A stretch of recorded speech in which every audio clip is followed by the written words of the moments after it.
Hello. Today I think I want to talk about an interesting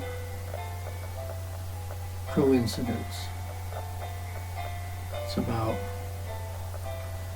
Quetzalcoatl, the supposedly mythical character from Aztec mythology and Mexican history, who is said to have left Mexico on a raft made of snakes, and that he would return one day. And he was a great leader. In some stories he was a god, some stories he was a prince. One story I read, he opposed the human sacrifice, and that's why the Aztec leaders drove him away. He left on a raft made of snakes, maybe a snakeskin covered boat. But he left saying he was going to come back one day, and he went to an island. And the name of that island was Tlapallan. Don't know if I'm pronouncing it right. Tl-apallan in English. The TL sound is present in a lot of Aztec words, and I won't go into that right now, but Tlapallan, if you take that common two letters, that TL, out of it, and you're left with Avalon. What did I say? Avalon? Avalon? Avalon? Avalon? Avalon? Kinda, sorta, similar. So this guy, this royal, godlike personage leaves the place, goes to an island, says he's going to come back. And the island, Tlapallan, rhymes, sort of sounds similar to Avalon. Well, what's Avalon? Avalon is an island in the Arthurian legends, the later ones from the Middle Ages. I don't think this legend, this particular thing about Arthur exists earlier than that. Then the 1300s or thereabouts. Arthur supposedly, if he ever lived around the early 500s, right after the Romans left. Well, anyway, in La Morte d'Arthur, which some paperback copies, I bought these at Stewart Print Books in Chicago years ago. Mr. Brent actually, he asked me what I was looking for. I said this, and he helped me find it. Anyhow, the whole title of these books, La Morte d'Arthur, what does it mean, the death of Arthur? 2 books about his death? No. The part about his death occupies like maybe a paragraph or 2 in the very last chapter. Why would you name a whole book about something that happens like in a paragraph, unless you're trying to draw attention to it? Well, anyhow, in that story, Arthur leaves. He's wounded in the head with a sword, and he's taken away to this island to recover of his wound, and he's going to return one day to save England from its time of greatest peril. What's the name of the island that he goes to? Avalon. So here we have King Arthur's story. Goes off to an island, says he's going to return one day, an island named Avalon. Quetzalcoatl goes off to an island, says he's going to return one day. What's the name of the island? Tlapallan. Tlapallan, Avalon. So the P, kind of like a B, right? P, B, they're very similar letters. B is kind of like a V, like someone who's not a native English speaker may say, I like that a batty much. Well, they mean very, very much, because the B and the V sounds get kind of, confabulated, if that's a word. And so Avalon to Avalon.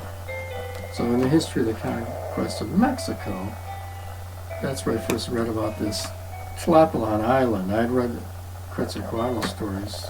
The first time I was 9 years old when I first read about them. Fascinating stuff. But there's one more thing. I mentioned King Arthur. He was wounded in the head with a sword and he's supposed to come back. Well, in the book of Revelation in the Bible, there's a guy who's wounded in the head with a sword. But he's a bad guy. And he's wounded in the head with a sword and he recovers and the whole world wanders after him. He's called the Beast. So, is Arthur the Antichrist? Arthur's supposed to be a Christian king.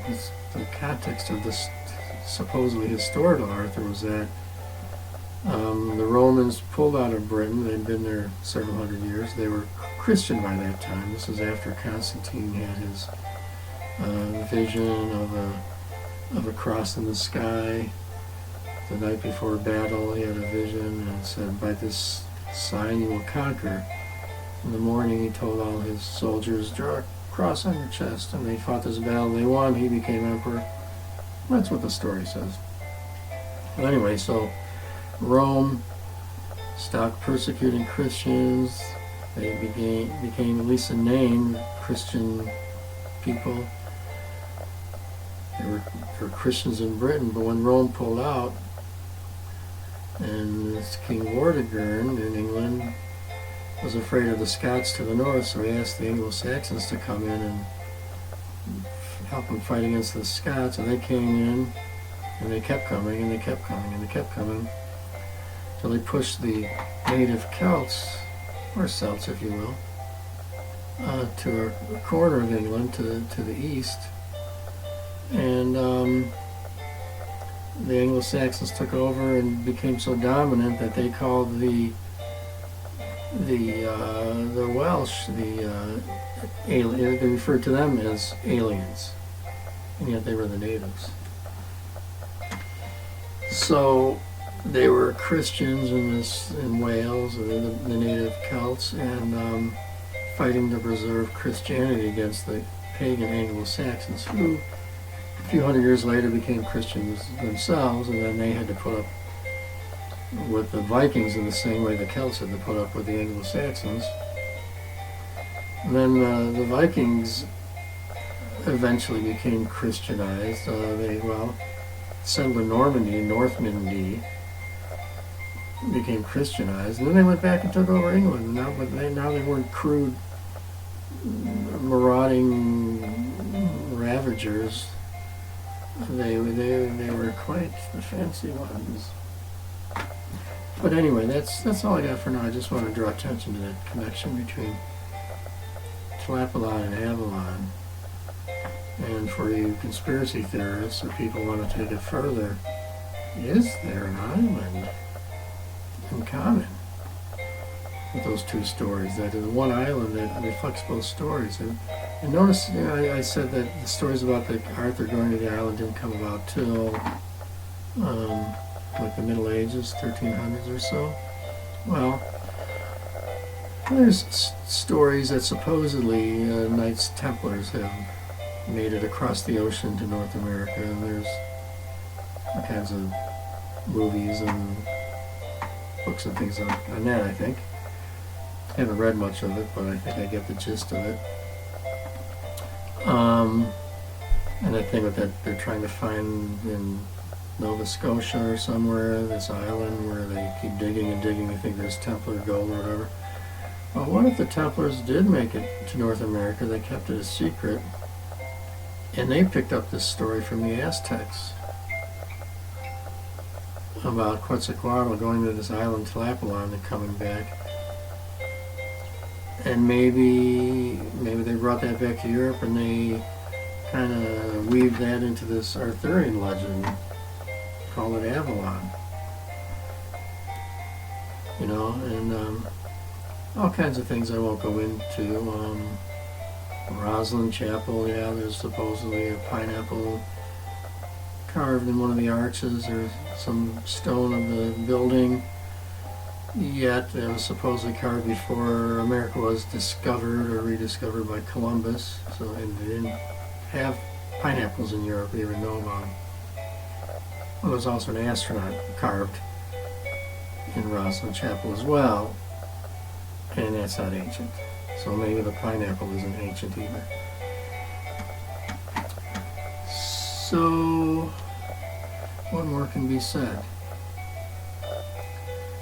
If there is such an island,